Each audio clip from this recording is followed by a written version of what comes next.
Empowering, strategic, courageous. Today's guest knows that leadership isn't about how tightly you hold on. It's about the courage to let go. Renee Hastings, CEO of Executive Help Now, has built her career on helping leaders release control, build trust, and unlock the true power of teamwork. We'll talk about it right after this. Educate, empower, enable, impact. Thank you for tuning in to That Will Never Work, an award-winning podcast where we share inspiring information and personal experiences related to business and the entrepreneurial journey from those who are leaders in their respective field.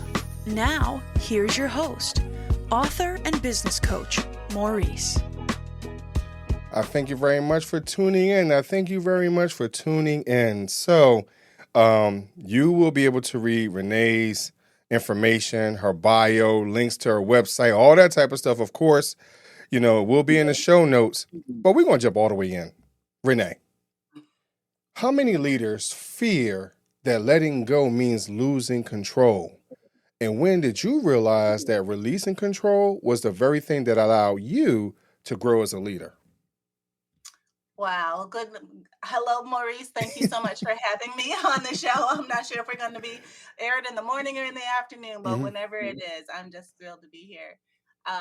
One of the things that I have discovered with our clients is that several of them, I'm going to say probably 7 out of 10, have a problem with letting go. And there's so many reasons for that. Some of it could be because they suffer from perfectionism.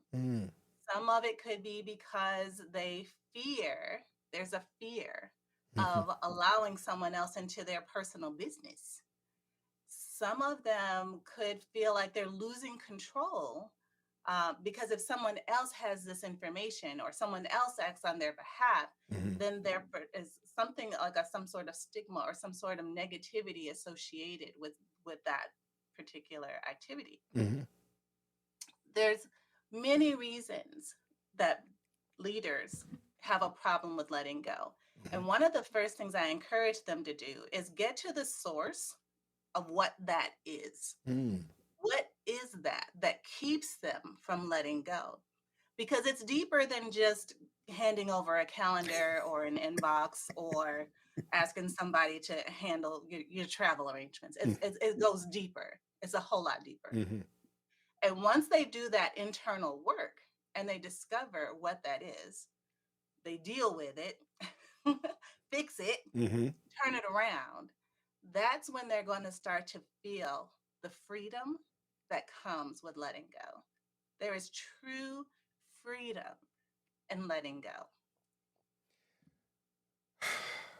I hear you. Well, a lot of times we're not taught how to let go. Especially when you're starting a business or, you're a new parent, whatever it is, hey, this is your baby.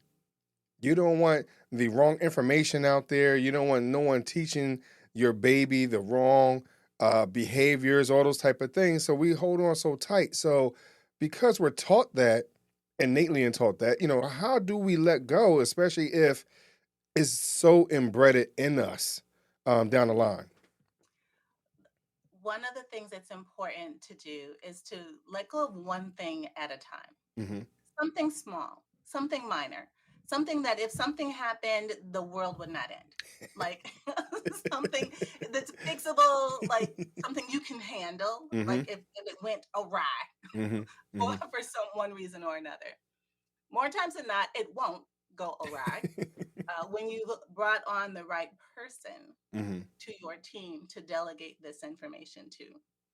So that is important, is making sure that you bring on the right team member, you've done the right vetting and making sure that their values align with yours, that they have the right skill set, that they have the right background, that they're the best match for you.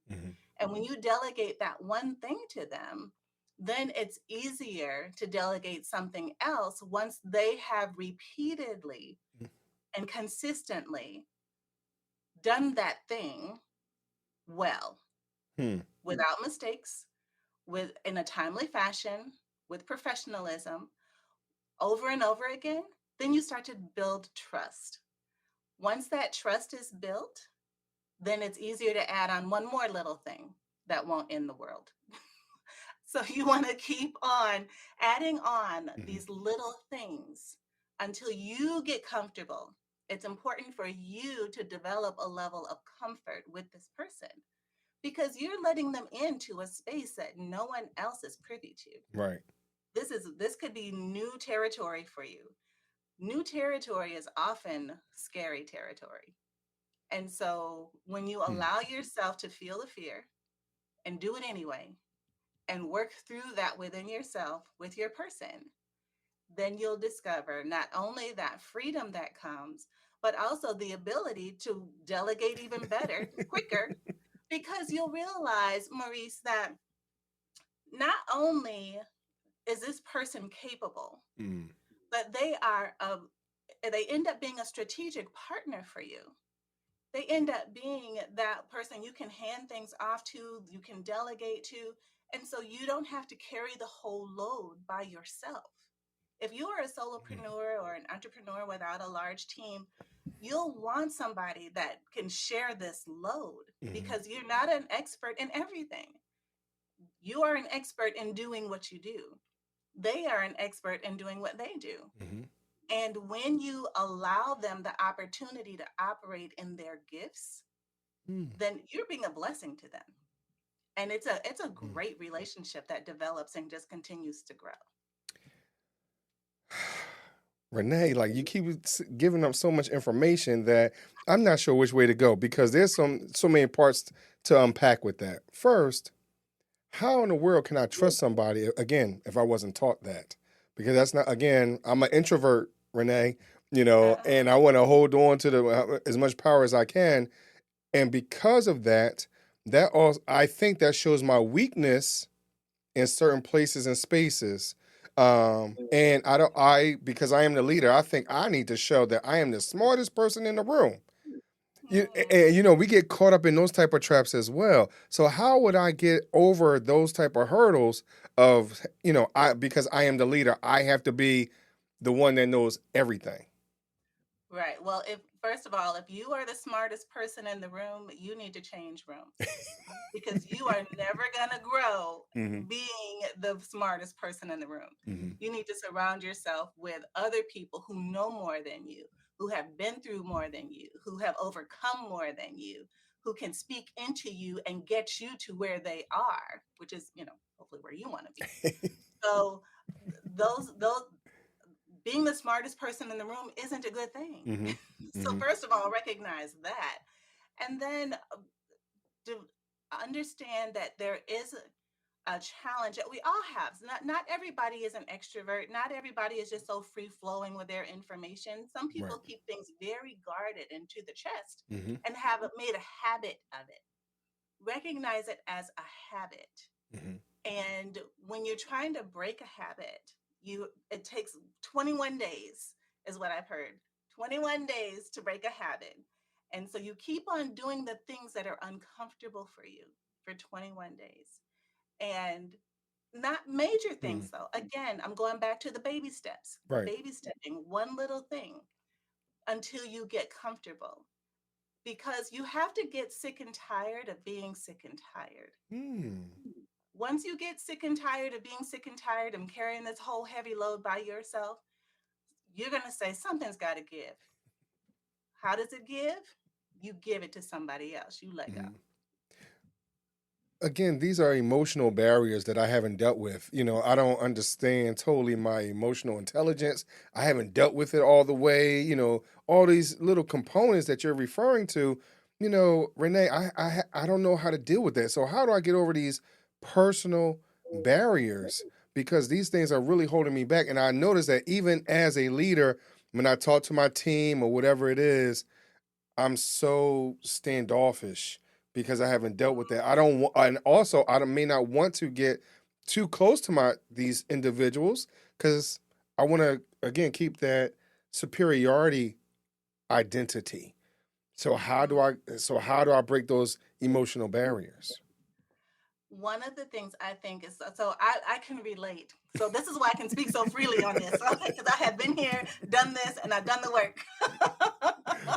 So I get it. Mm-hmm. Trust me when I tell you I get it. And one of the things that helped me to overcome the same situations Mm-hmm. is by surrounding myself with a community of people that help to speak into me and to help me identify what the root of these issues are. Sometimes it even took personal counseling. Mm-hmm. Like I had to get a therapist, Mm-hmm. and they had to help me get to the root of what that is that keeps me feeling like I have to be the one in control.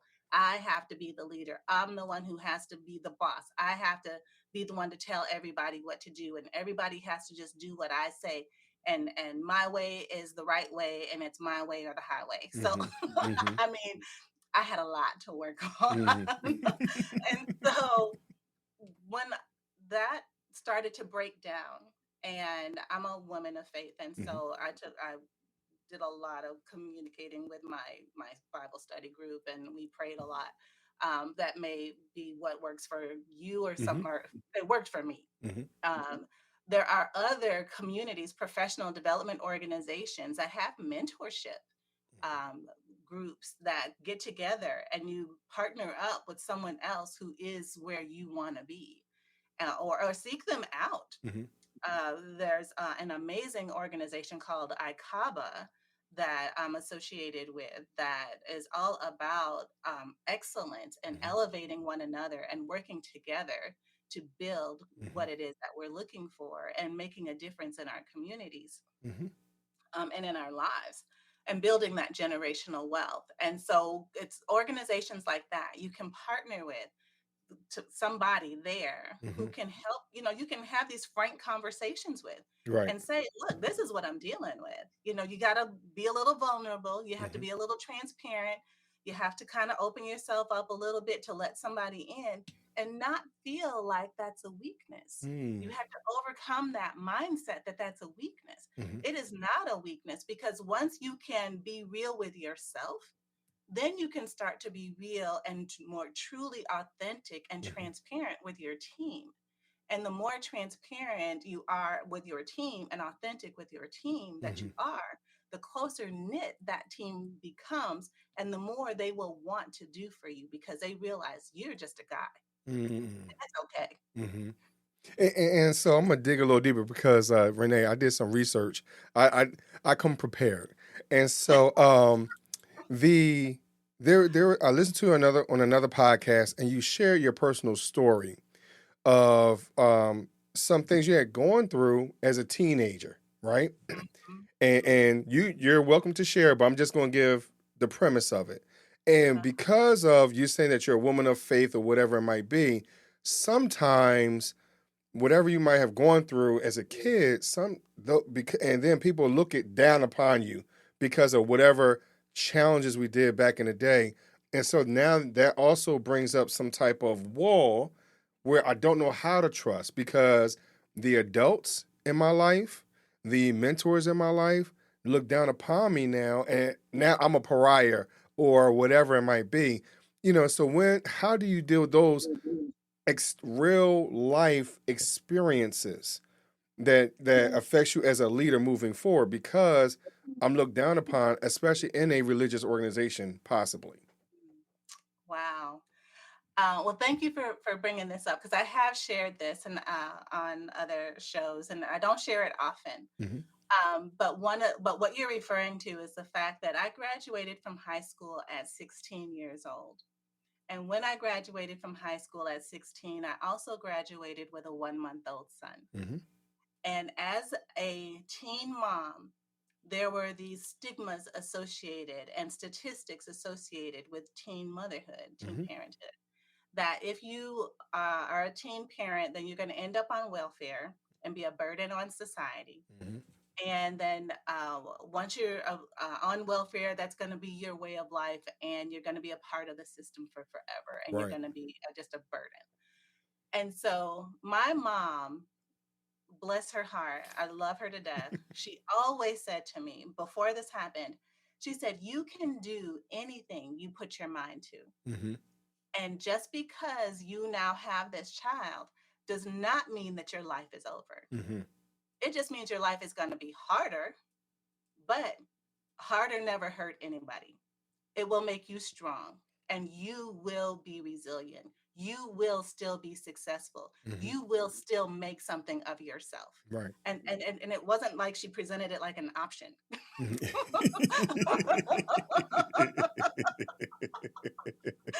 Right.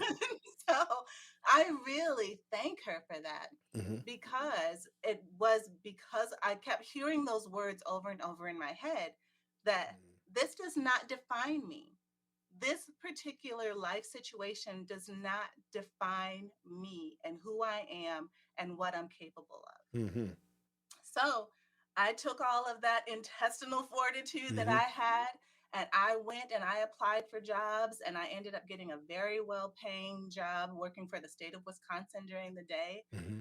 and a even better paying job at night working for Wisconsin Bell Phone Company. And I was able to get my own apartment and take care of my son Mm-hmm. for his entire first year. We were not on welfare. Mm-hmm.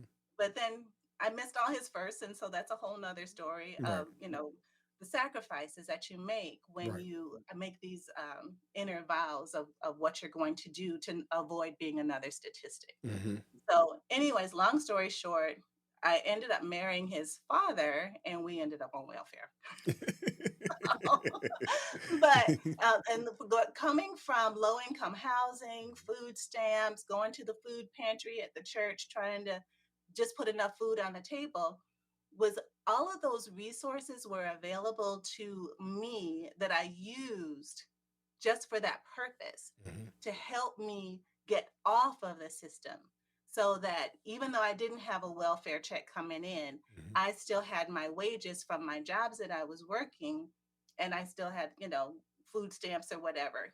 Either way, it was temporary. It Mm-hmm. wasn't a lifestyle. Right. It wasn't, and which is what I saw going on all around me in those communities of low income.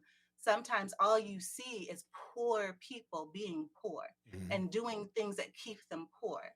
I did not want to be poor. I wanted more for my life. And so, because of that, I continue to excel and surround myself with older people who had been through some things, who could teach me some things that will help me get to where I wanted to go. And that's what I Mm-hmm. did year after year after year after year. And then I did eventually go to college and graduate with a college degree. My kids left home, and I had all this time on my hands, and I decided to start a business in Nice. 2014. Nice. So that's how it all worked. So, for those that are listening, how would you explain the role of trust? Because sometimes, because of that stigma, we have a hard time trying to trust a person, a situation, whatever it is, especially when we're facing a challenge or a crisis. So, Mhm. how do you talk to someone or talk them through that process of building trust and understanding that role, how important that role really is to get you to the next level? Right. So actions speak louder than words. Mm-hmm. So when someone can show you that they are trustworthy, you can believe them. Mm-hmm. Believe what you see. It's Mm-hmm. okay, especially when they do it over and over and over again. Mm-hmm. Because when we partner with an executive, we understand that they've been through some things. They may be traumatized by a past experience where somebody did them wrong, or Mm-hmm. something whether it's personal or professional, and they may struggle. Mm-hmm. We are completely aware that this situation exists in people's lives, and we empathize with them and we understand them. And so we walk this journey at their pace Mm-hmm. as they develop this trust. And we have a particular client who struggled with the same thing. And it took some time. I'm going to say probably a good 6 to 8, maybe even 9 months before he was able to let go of a few things, and because he held so much to the chest. But once he did, our team member who supported him Mm-hmm. was able to be there for him when he needed her. They have a schedule and that sort of thing, but she was always there. She never let him down. Mm-hmm. She was always there, his person.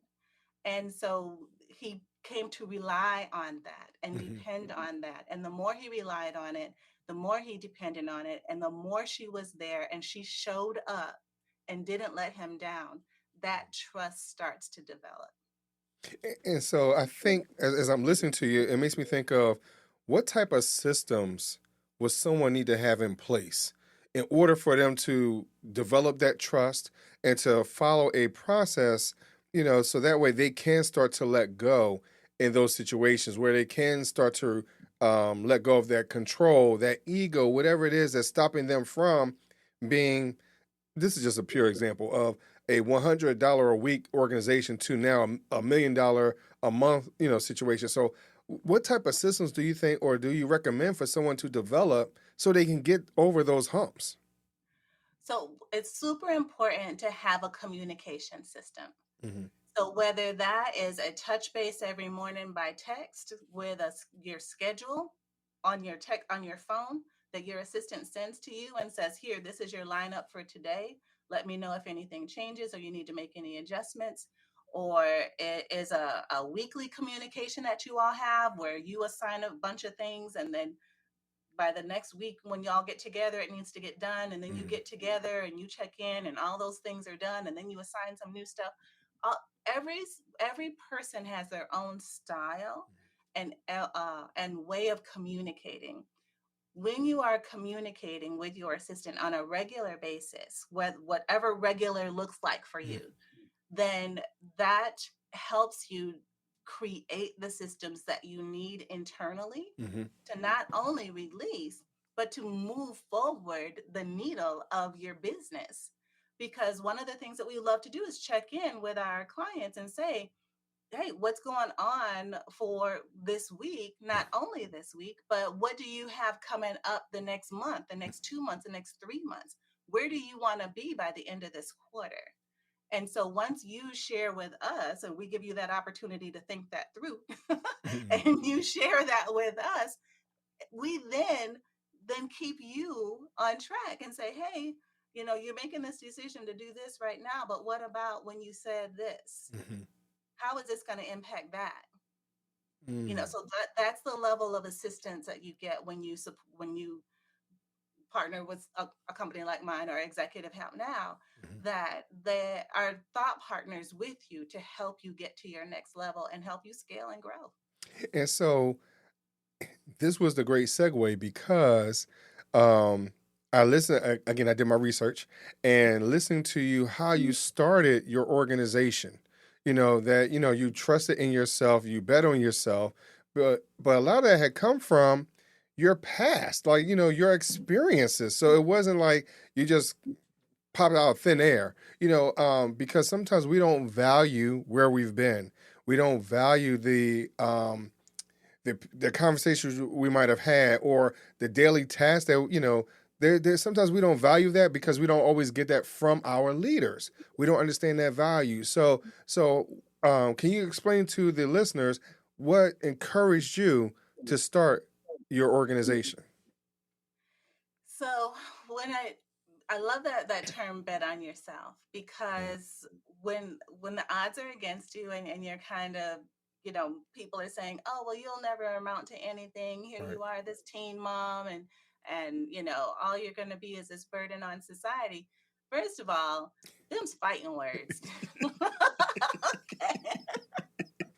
And so Yeah, they I are. was like, no, and so maybe it was just my stubborn personality that made me say, "This, like I said, does not define me. I'm Hmm. going to bet on myself. I'm going to make sure that whatever I do, I am the absolute best at it, and that you will be hard pressed to find somebody better at this than me."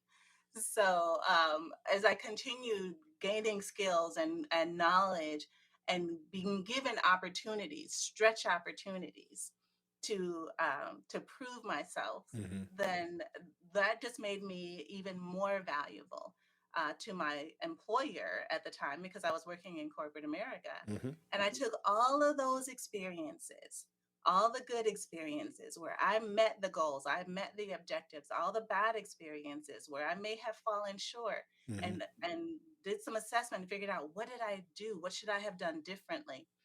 And all of those experiences piled on top of the other created the foundation that I needed as I was building this business, from way back then. Mm-hmm. And and when my clients started coming and they started telling me what a difference it was making in their lives to have me as part of their team, and they kept telling their friends about the service they were getting, it eventually became too much for me to handle by Mm-hmm. myself.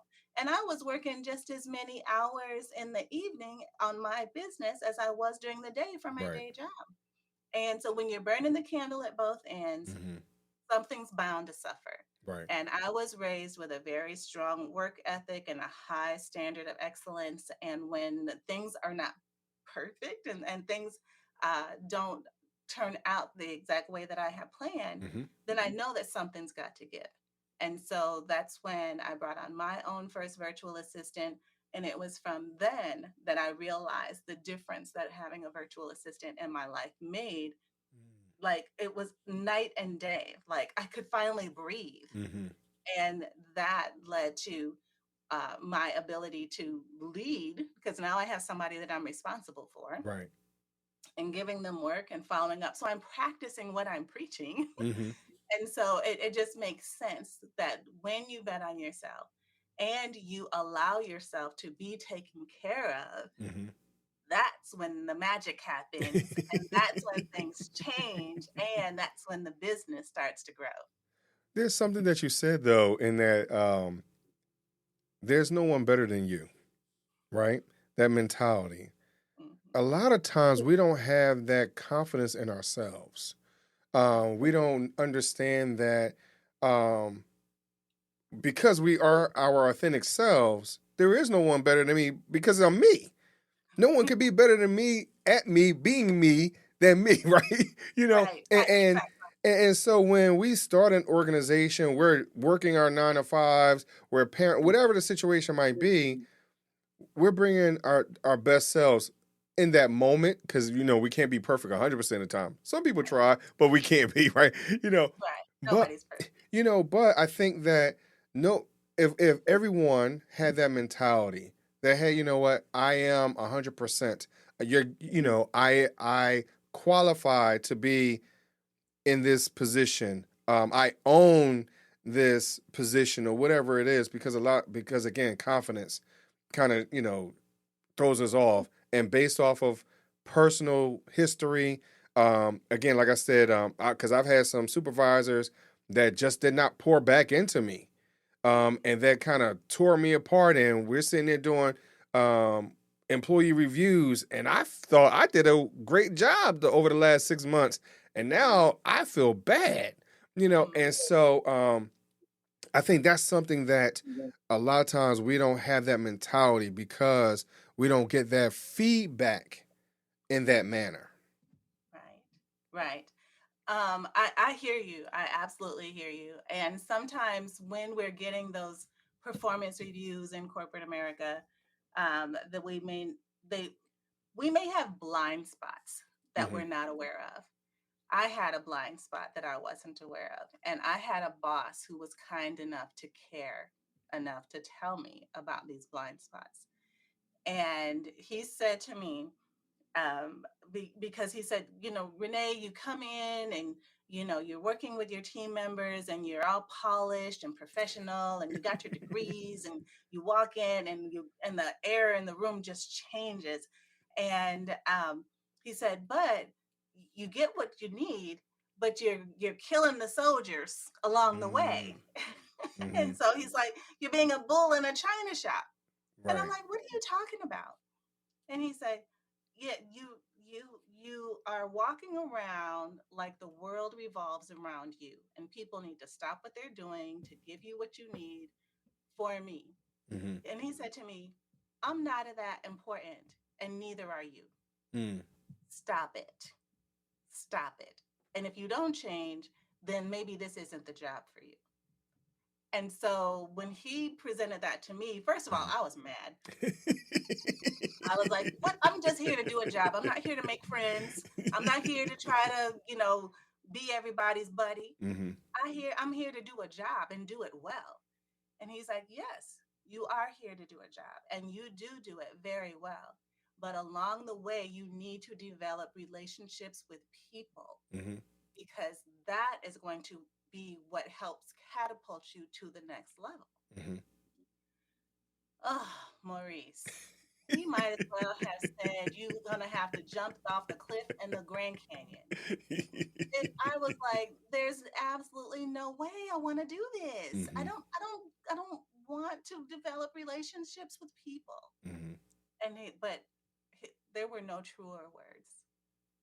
I said, because this was so unfamiliar to me, this is such new territory, and I didn't know how to do this because, I'm all about business. Mm-hmm. Business. I'm not caring about your cat. I'm all about the business. And so he said, take a personal interest in people. That will help make you a good leader. Take a personal interest in people. And I said, okay, how do I do that? He says, ask people about their family. Ask people about their weekend. How did things go? Ask people, what's going on and what they have planned and all the things. Mm-hmm. And remember what they say. Listen and pay attention to what they say so that when you get back to them, you can ask them about it. Mm-hmm. I was so aggravated to have to do this. Oh my word. I promise you. This was so hard for me because it was this may come naturally for some people to do. Mm-hmm. Not me. But it was a growth opportunity Mm-hmm. for me. And over the course of 2 years, I practiced this. I practiced taking an interest in other people. I practiced listening to what other people had to say. Mm-hmm. I practiced asking questions about their lives. Mm-hmm. And at first it was so robotic, like I could truly have cared less about what they said. I was like, okay, let me say this. Okay, now I got to remember that. Okay. Right. Anyways, that whole experience prepared me for developing the absolute best team in the world of assistants with executive help now. Mm. And our team often tells me, Renee, you make it easy to work for you. We Mm-hmm. want to see you succeed. We want to see this company succeed. We want to be a part of something great because of how you lead. You lead and you show that you care Mm-hmm. about each and every one of us. And I genuinely do. I truly do. And it makes a difference. It Mm-hmm. absolutely makes a difference. But if it were not for that boss who told me that I was a bull in a china shop and I Mm-hmm. had to change, I wouldn't be ready. I wouldn't have been able to. And see, I think that is part of my point of being confident versus egotistical. Because sometimes when we're in our ego, no one can tell us anything different, right? Now, granted, do you think that your confidence in that moment was so damaged that you didn't try, that you didn't want to do something different? Look at how, because you were still, hey, I'm still Renee. He just asked me to tweak something real quick. But now Right. look at where you are now, where it has even taken you to a whole nother level where I'm still Renee. Right. And so instead of saying, hey, you know what, I'm Renee, you can't tell me anything else, I'm already perfect, but that's the ego talking. Right. Right. Exactly. And so he actually revealed something that was already in me Mm-hmm. that I didn't even know I had. I have had other bosses, on the other hand, who have tried to tear me down Mm-hmm. and tell me I wasn't any good and that I was terrible at what I do. And they were just evil people. And because I'm a woman of I faith, mean, call a spade a spade. I prayed and I was like, Lord, what is this? Why are Mm-hmm. they treating me this way? Why are they talking to me this way? Why are they trying to make me feel less than or like I'm not capable of doing what I've been doing for the past 20 years? Right. And um and again, it was about developing a relationship with that person to try to understand where they're coming from and what their perspective is and why they are treating me this way. I took the time Hmm. to ask the question, why do you behave this way? When I do this, why do you do that? Hmm. And we actually had to sit down, and she, this boss, explained to me why she did what, where she came from, what her experience had been, and all of these things. And we were able to have a mature conversation Hmm. about her behavior and how she was treating me. Um, and it worked for a while. Then we had to get HR involved. Mm. But anyways, that's a whole nother story Right, for right, right. another day.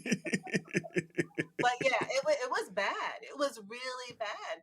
And it really did, my confidence did take a hit Hmm. because of it. But I knew I was supposed to be there. And there was nothing that anyone was going to be able to do to move me out of there before Mm. it was time for me to go. And I was determined to continue to go through the fire Hmm. with this person and come out victorious on the other end, all, even though I got some wounds and scars Right. along the way. Yeah, and it happens to the best of us. But I think this lends itself to full circle of our conversation. Of now you speaking to this one supervisor, manager, and you have to find out. You have to speak to her, find out her background, understand what was that come up in her life that might have, hey, Renee, this is the reason why I'm treating you because I might have gone through this fire before and I didn't want to be burned again. Or I saw it happen to someone else and I don't want it to happen to me. Whatever the influences are, um, so we have to understand or give some grace to that person's past, whatever they might have been through, whatever it is, and not hold them hostage to that, because everyone has the opportunity to have life spoken into them for them to grow. And I think that's something key that you're talking about. Like I said, full circle, whole conversation in a nutshell. That's how I'm taking what you're saying right now. Yes, absolutely. Because you'll discover as they're explaining themselves and where they've been and their past experiences that this is just a hurt person. Hmm. They are hurting. They are insecure about something. They may have a complex about something. And it's your own wisdom and discernment Hmm. that comes into play as you're having this conversation. And when you, what my boss said, my bull in a china shop boss said, is to seek to understand, not to be understood. Hmm. And when you seek to understand, that will help you navigate the situation. So I took the time to seek to understand. I then made it easier for me to deal with her nonsense and overlook a lot of her faults and shortcomings, and Mm. even come to her defense as needed, a time or two. Um, and so it just was one of those things that kind of had to play itself out, but it was for a purpose. It Right. all served a greater purpose. It wasn't just for me to grow in that moment, but it was to prepare me for what was to come for our future. Nice. See, wow. This is why I said those three words earlier. Courageous. You are, because those type of things we don't know. Strategic, empowering. I think you really embody those three words. So those three words that I started off with was really explaining you. Oh, thank you. Thank you so much. You're Yeah, welcome. it's been a journey, let me tell you. And God has been good. I just have to give him the glory because Right. I could not have done it on my own strength and without my community of Hmm. women in my Bible study to continue to pray incessantly over the situations, Nice. and that I have strength and wisdom to make it through each day. Nice, nice. So Renee, I appreciate you coming on the show. But I do have a question that I ask all my guests before they leave. Is my would you rather question. So Renee, would you rather choose three doors or a fork in the road? Now, there's no right or wrong answer, and think outside the box. Mm, would I rather choose three doors or a fork in the road? I would say a fork in the road. I think Okay. I choose a fork in the road. And why a fork in the road? I think I would choose a fork in the road because I have a 50-50 chance of getting something great. Okay. All right, cool. I mean, look, nice, simple, and sweet. See, the other ways you have three chances. Like, no, I'm narrowing my eyes. Well, Renee, I thank you very much for coming on the show. So please share where people can find you, your podcast, your website, all that type of stuff. So we're at executivehelpnow.org is our website. It tells all about our history and our service offerings and different things like that. We also on Facebook, LinkedIn, Instagram, all the socials at Executive Help Now. I also have a YouTube channel called Renee Speaks. I would love everyone to like, share, and subscribe. And yeah, those are the most places. And some people may be wondering if they're ready for an assistant. And so if they text the letters VANOW for VA Now to 1-866-943-3591, they'll get a cute little freebie in the email to help them think through that process so that they can make a decision on what a virtual assistant can do for them. Nice. Renee, I thank you very much for bringing so much clarity and courage to this conversation today. And I thank you for reminding us that leadership isn't about holding things tighter, but it's about building trust, empowering teams, and creating freedom. So I thank you very much for coming on the show. Thank you, Maurice. This has been great. Sure, thank you. And of course, all of you that are out there, I would like for you to take the time and identify this coming week, just a decision, a task, or something that you've been wrestling with, so I would like for you to try to release it this week. And in addition to that, build a small trust ritual, whether it's a feedback loop, a weekly check-in, or a decision filter. So, and if need be, text Renee. So I'll take all of it. Right. But I thank y'all very much for listening today, and I will talk to y'all just a little bit later. Thanks for listening. Follow Maurice Chisholm on social media to stay connected and check back weekly for new episodes. Until next time, that will never work. Or will it?